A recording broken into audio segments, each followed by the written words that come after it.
Hello, this is the Renegade Gamer, and once again I have another video game review for you. Today we're going to be reviewing Telltale's game, The Walking Dead. I am a fan of the show. Unfortunately, I haven't got to read the comics, but I'm a real fan of the show. Now, I realize that this came out in a 5-episodic series on the PC. Yet that's not how I played this game. I played it on the PS3 when it came out on the PS3. And this is one of those games I had a very profound experience with. I found it emotionally engaging in many ways, seeing how the main character Lee and basically takes a father figure role to Clementine, and it was really a roller coaster of emotions through the whole game. And the way I played it is that I played this game like if I was the person in a zombie experience, zombie and apocalypse. So every decision I made in this game, I made what I would do in this if I was put in that situation. Some things I'm not proud of. For instance, I left a woman on the side of the road. There's a lot of things. There's a lot of choices in this game that you make, and they're very hard choices. But what we have here is a very engaging game, and it deserves the Game of the Year awards it got from Spike TV. Gameplay-wise, there's not a lot here to talk about. If you played the Telltale game before, it's pretty much the same gameplay, exception that they added in for the first time ever you could actually aim a gun. But besides that, it's pretty much almost point and click like normal. But that's not what I want to talk about. The gameplay in general is good. The split decisions that you get to make, they're very interesting. And they hold a lot of weight. Whatever choice that you decide to make, that's what happens. You get to choose who lives and dies to a certain degree. Some people have argued that your choices don't really matter in this game, and I argue completely against that. If you haven't had the chance to experience this game, go play the game. It is very good. But I do want to talk about the story a little bit.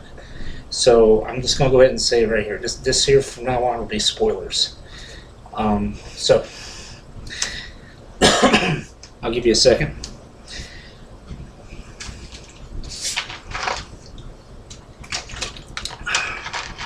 Okay, let's start. Alright, so from the beginning of the game, we have Lee, who is a convicted convict, apparently convicted of murdering his wife's lover.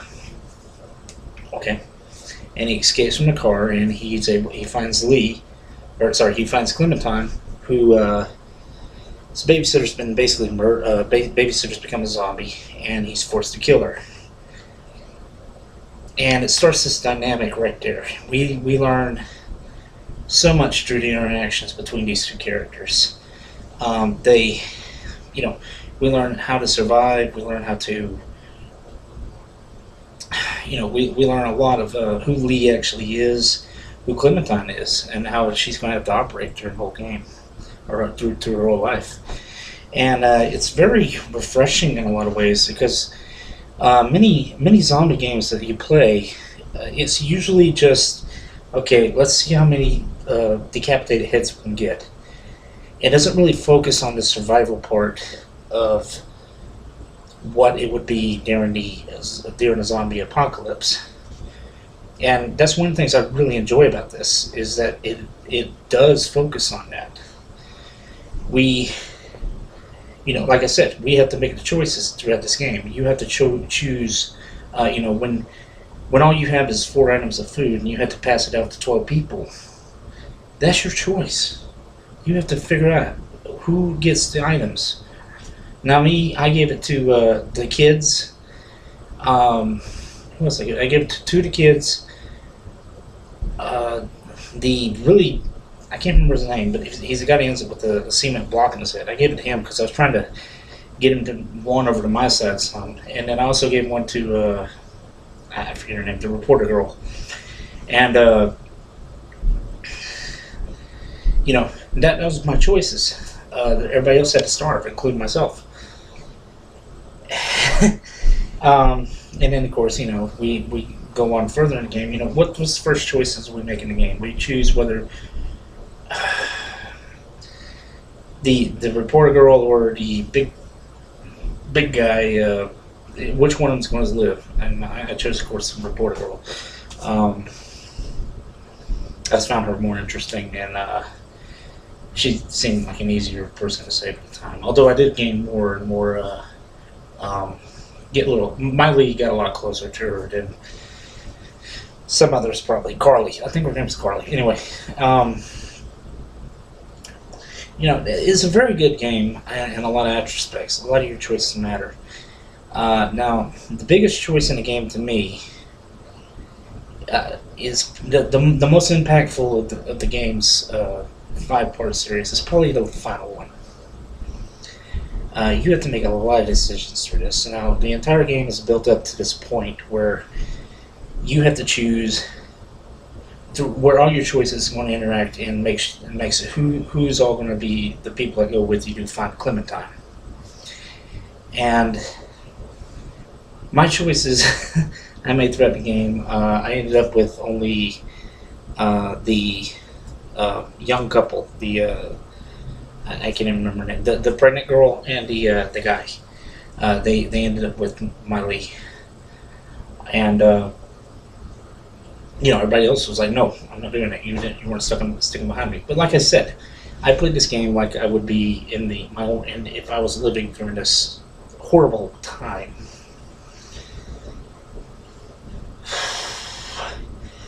And I made a decision to cut my own arm off. I was hoping that it would give him more time. Come to find out, it didn't really matter, but it made things a lot harder. But that was the choice I made. And the final choice, I know a lot of people chose one way. I didn't. Okay. The final choice in the game is whether you have Clementine shoot you or if you have her let you live. Okay. Now, me, the way I see things, and I do understand the survival part of the survivalist viewpoint in this, but I want to make this very, very clear. From my viewpoint, Clementine had just witnessed horrible atrocities. She had just witnessed her parents, that are now zombies, get killed. She had just witnessed a brutal murder in front of her with the villain. And it was just so much. I couldn't possibly ask this young girl, I couldn't possibly ask her to end Lee's life. I couldn't. It's just too much to ask of somebody that young. Now, from a survivalist point of view, I can understand why people would. But so much had happened within that final day, those final hours that you were with her, that I just could not bring it to. Even though that I cared about Lee a huge amount, I couldn't do it. And so instead, I let Lee live, and I know he's going to be one of the undead. But I could not bring that myself to make Clementine do that to me. Now, if they gave me the choice of putting a gun to my head and blow my brains out, yeah, sure, not a problem. But that wasn't the choice we were given. But that's not the point. The point was, do you want to try to continue to set this girl up for survival, or do you want to try to, or do you want her to care about you? And I guess the point I'm making is that, to me, it felt like if I did that, it would completely shatter any type of humanity in her. And that's not what I wanted. I wanted her to still be able to survive, but be as human as possible. You could argue that during this kind of tragedy that has occurred, that's impossible. You can't do that. And that's completely understandable. But I couldn't bring myself to do it. Now, some other things in the game I really liked. I liked the voice acting in general. The I really enjoyed the design of the game. All the very cartoony, comic book type of look everything had. I thought that was really inventive. So overall, I give this game top marks all across the board. I think it's an excellent game, and I think anybody that's a video game player should play it. Even if you're not into zombies, I think you should give this game a whirl. It is a fantastic game, and it is probably one of the best gaming stories I've seen in a long time. And I played a fair share of them. I enjoy video game stories left and right, but this is probably one of the best stories I've seen that you get to interact with. So my rating for the game will be a 5 out of 5. And that's pretty much all I got for you. So I wish you a good evening, and I will catch y'all later. Bye.